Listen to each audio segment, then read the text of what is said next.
Hey there, Siti Nuriati here from Siti Nuriati Studio. Today I want to share with you the pre-work that goes into creating my original artworks.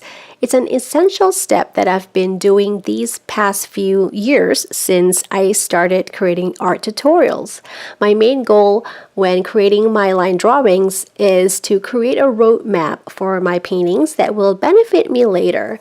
A side benefit of creating a line drawing is it saves me time. With it, I can focus on the coloring process. Being able to create a line drawing is an essential skill if you want to teach your art technique to others.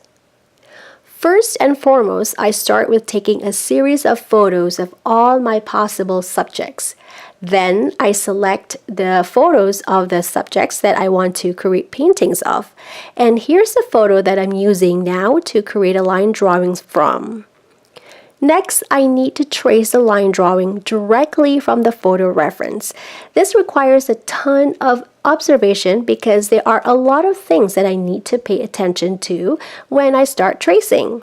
To do this, I trace my subject with an HB pencil lightly on tracing paper. I cut the paper to match the size of my photo reference. By the way, I don't develop my photos to 8 by 10 inches. 4 by 6 inches is fine for me. I don't need to trace all the lines that I see in the subject. Over the years, when I was a portrait artist, I used to work with all kinds of photos. That's how I trained myself to see the details, even if they weren't there. Once the tracing is complete, I move on to retracing my line drawing with a marker. I didn't do this step in the past. I would just scan the line drawing as is. However, the scanner couldn't pick up the pencil lines very well. Some parts would come out blurry. So ever since then, I added this step to my line drawing process. It's a crucial step because it requires a lot of attention to detail.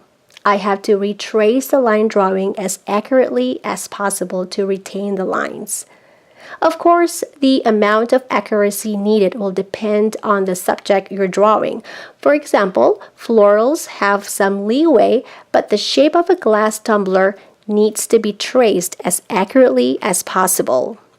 So there you have it. I hope this video helps you to create your own line drawings. Want to learn more about my work? Go to sitinuriatistudio.com and subscribe. And when you do, you'll get this free download of creative supplies lists that will help guide you in purchasing only the supplies you need now to start your creative journey. Stay creative and thanks so much for watching Siti Nuriati Studio.